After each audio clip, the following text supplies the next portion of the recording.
Assalamualaikum warahmatullahi wabarakatuh. Para mahasiswaku, mata kuliah ilmu perpetaan kartografi, pada kesempatan ini mari kita bersama-sama mengkaji bersama. Minggu kemarin kita sudah membahas di pertemuan-pertemuan sebelumnya terkait dengan konsep dasar kartografi, kemudian tata peta atau letak peta atau layout peta. Nah, nanti pada kesempatan kali ini nanti akan dipaparkan oleh kelompok. Mari kita bersama-sama kita simak untuk paparan pada kesempatan kali ini, pertemuan kali ini. Jangan lupa nanti silakan dicek di Vklas terkait dengan materi, terkait dengan absensi. Jangan lupa ditulis pertanyaan-pertanyaan terkait dengan materi pada kesempatan ini. Kemudian kita sharing bersama, kita diskusikan bersama di Vklas atau di WhatsApp group. Terima kasih, mari kita simak-simak bersama pada materi pertemuan kali ini. Terima kasih. Assalamualaikum warahmatullahi wabarakatuh.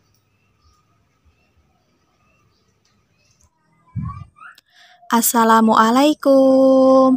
Hai teman-teman semua, apa kabarnya? Alhamdulillah, semoga sehat selalu ya, dan tetap semangat mengikuti perkuliahan kartografi yang diampu oleh beliau Bapak Dani Miftah M. Nur MPD. Sebelumnya, saya akan memperkenalkan dari kelompok 2, yaitu yang pertama Lydia Ningrum, yang kedua Muhammad Arif Civananda, yang ketiga Alaina Tamimin Nakma, dan yang keempat Nurul Hidayah. Kami semua dari mahasiswa Tadris IPS semester 4 Institut Agama Islam Negeri Kudus. Dari diskusi di Vklas, kami mencoba membuatkan ringkasan materi terkait dengan judul konsep kartografi dan peta. Mari kita simak bersama-sama materi konsep kartografi dan peta ya. Selamat mendengarkan teman-teman semua. Konsep kartografi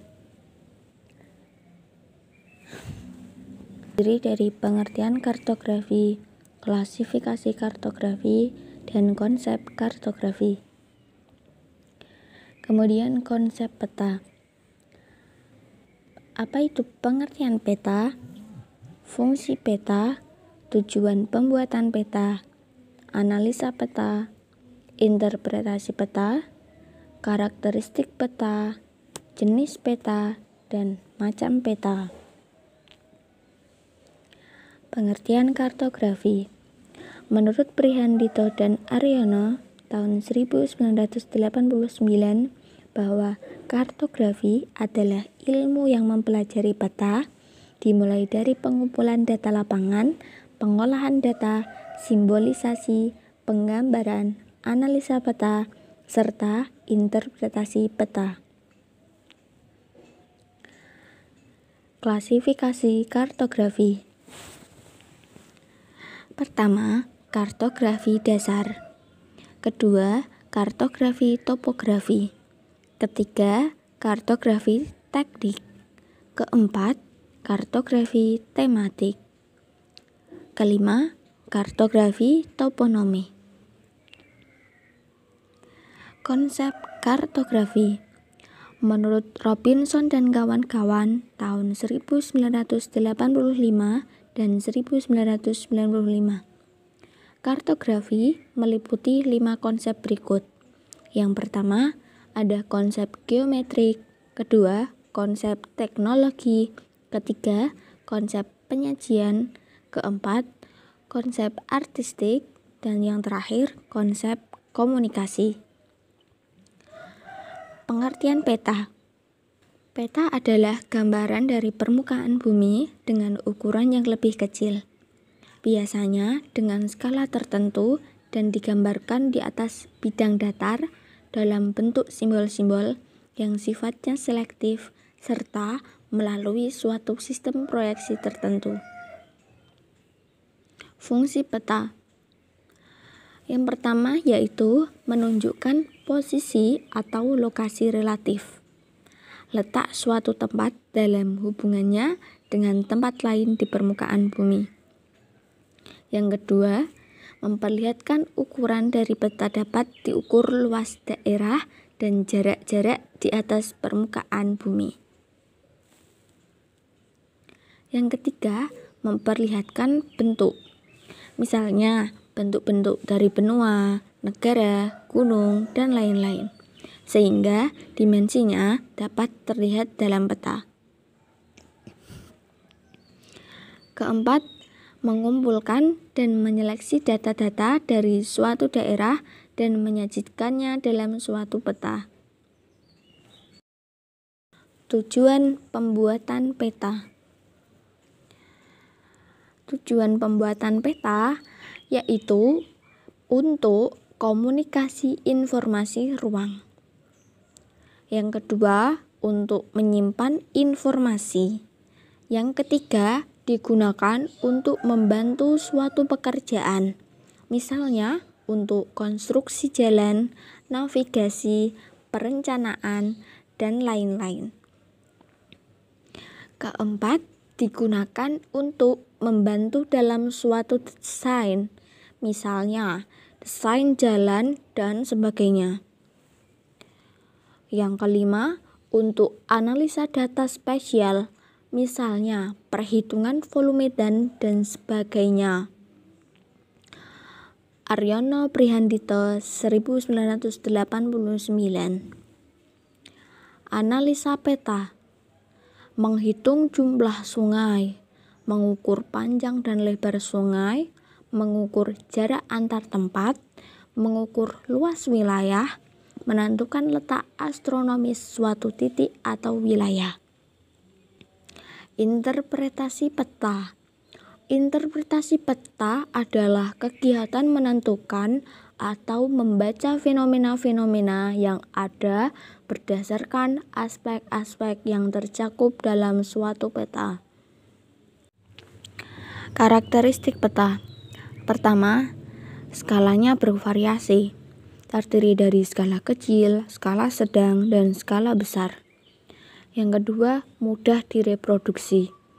Biasanya digunakan sebagai peta dasar untuk kepentingan-kepentingan tertentu yang berupa peta-peta tematik. Ketiga, untuk menggambarkan daerah atau wilayah tertentu yang relatif sempit.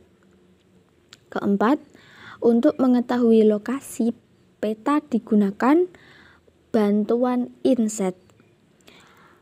Bantuan inset adalah gambaran wilayah yang lebih besar. Yang kelima, untuk perencanaan yang detail harus menggunakan peta berskala besar. Jenis dan macam-macam peta. Jenis peta terdiri dari dua macam, yakni ada peta dasar dan peta tematik. Peta dasar meliputi jaring kontrol geodesi horizontal, jaring kontrol geodesi vertikal, dan peta rupa bumi. Sedangkan peta tematik merupakan suatu peta yang menggambarkan satu tema atau lebih pada kawasan geografi tertentu. Macam-macam peta. Macam-macam peta ditinjau dari 3 segi sebagai berikut. Yang pertama, dari segi bentuk, yang kedua dari skala, dan yang ketiga dari isi peta. Yang pertama, ditinjau dari segi bentuknya. Macam-macam peta terdiri atas ada 3, yakni ada peta analog, peta foto, dan peta digital. Yang kedua, ditinjau dari skalanya, yakni ada peta kadaster, peta skala dasar, peta skala besar, peta medium, peta kecil, dan peta umum. Yang ketiga, ditinjau dari isi peta. Ditinjau dari isi peta terdiri atas peta umum, peta khusus, dan peta chart. Ucapan terima kasih kepada Bapak Dhani Miftah M. Nur yang telah berkenan memberikan arahan, nasihat, ilmu, dan pengalamannya sehingga materi ini bisa bermanfaat dan semoga menjadi hasanah edukasi pembelajaran yang lebih baik lagi. Wassalamualaikum warahmatullahi wabarakatuh.